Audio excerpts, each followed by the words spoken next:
You need a combination of strength training, cardiovascular training, and a well-balanced diet to actually lose fat. And when you do lose fat, you can't spot treat it. Hey guys, welcome to my first podcast episode. I am joined by my sister here today. Can you briefly introduce yourself?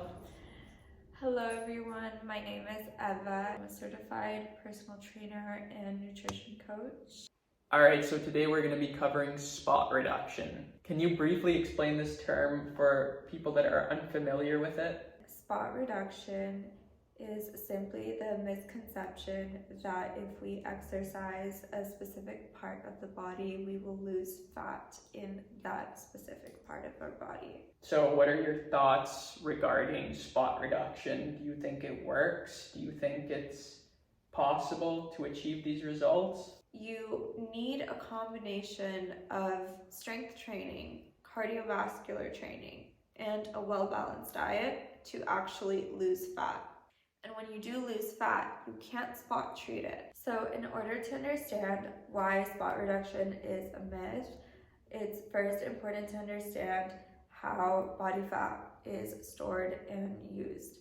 So fat is stored in the body in the form of triglycerides, which are a type of fat molecule that our body uses for energy. Around 95% of the dietary fats we consume are triglycerides. And when we eat, our body converts any unused energy into triglycerides, which are stored in special fat cells and are released into the bloodstream, and then they are transported into tissue that we commonly refer to as body fat.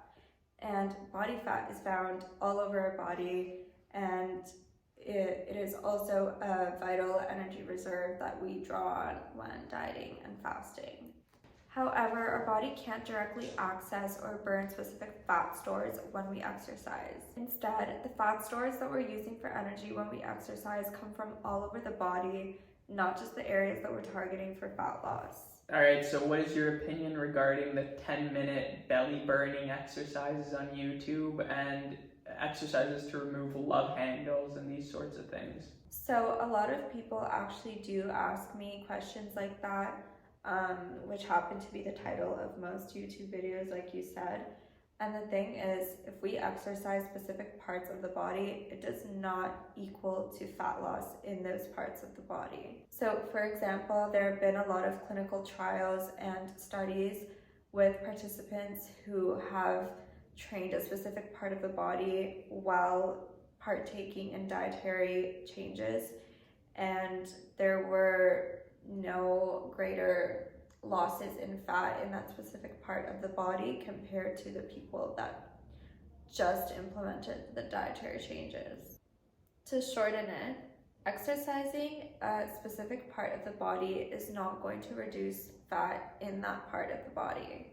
However, there are also a lot of factors that are out of our control that determine where we store and lose fat. For example, genetics. If your mom or dad lose and gain fat in their face first, then you might most likely have the same issue. For somebody else, it might be in their belly, and for somebody else, it might be in their legs first. Genetics usually determine 60% of where our fat is being stored and lost. Another factor that is out of our control is gender. So females do tend to have more fat mass than males. And then obviously age does play a role as well. Alright, thanks for sharing. That about wraps up today's episode. If you enjoyed this video, please leave a like and a comment regarding what you would like to see next. Bye!